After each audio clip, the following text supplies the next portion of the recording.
ज्ञानी हो तो शिव जैसा हो, नहीं तो ना हो। ध्यान का अर्थ होता है न विचार, न वासना, न स्मृति, न कल्पना। ध्यान का अर्थ होता है भीतर सिर्फ होना मात्र। इसीलिए शिव को मृत्यु का, विध्वंस का, विनाश का देवता कहा है, क्योंकि ध्यान विध्वंस है। विध्वंस है मन का।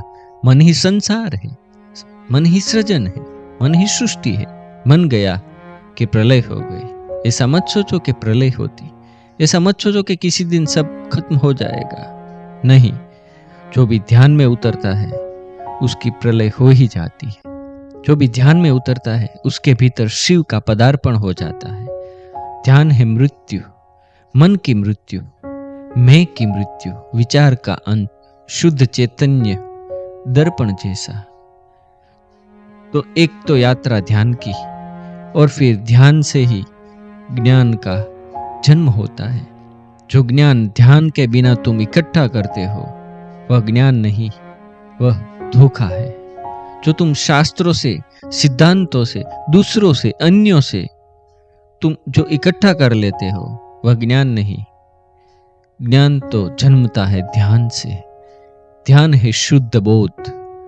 उस बोध में तुम्हें दिखाई पड़ना शुरू हो जाता है जीवन का अर्थ, जीवन का रहस्य। ध्यान तो है कुंजी जो खोल देती है अनंत के द्वार।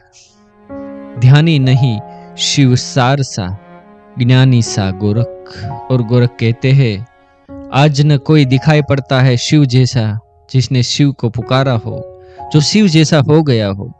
लेकिन शिव की प्रतिमाएं पूंजी जा रही है, गांव गांव, शहर शहर उसकी पूंजन हो रहे हैं।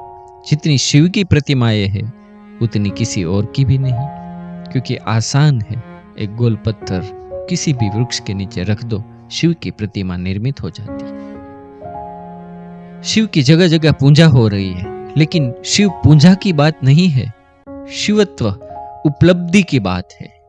शिवलिंग अंतर ज्योति का प्रतीक है। जब तुम्हारे भीतर का दिया जलेगा तो ऐसे ही ज्योति प्रकट होती है जैसी शिवलिंग की होती है। धीरे धीरे वो ज्योति बढ़ती जाती और धीरे धीरे जो भी व्यक्ति ध्यान में उतरता वो ज्योतिर्मय व्यक्ति होकर उसके चारों ओर आभा मंडल हो जाता। वही शिव है, शिव ही सत्य है।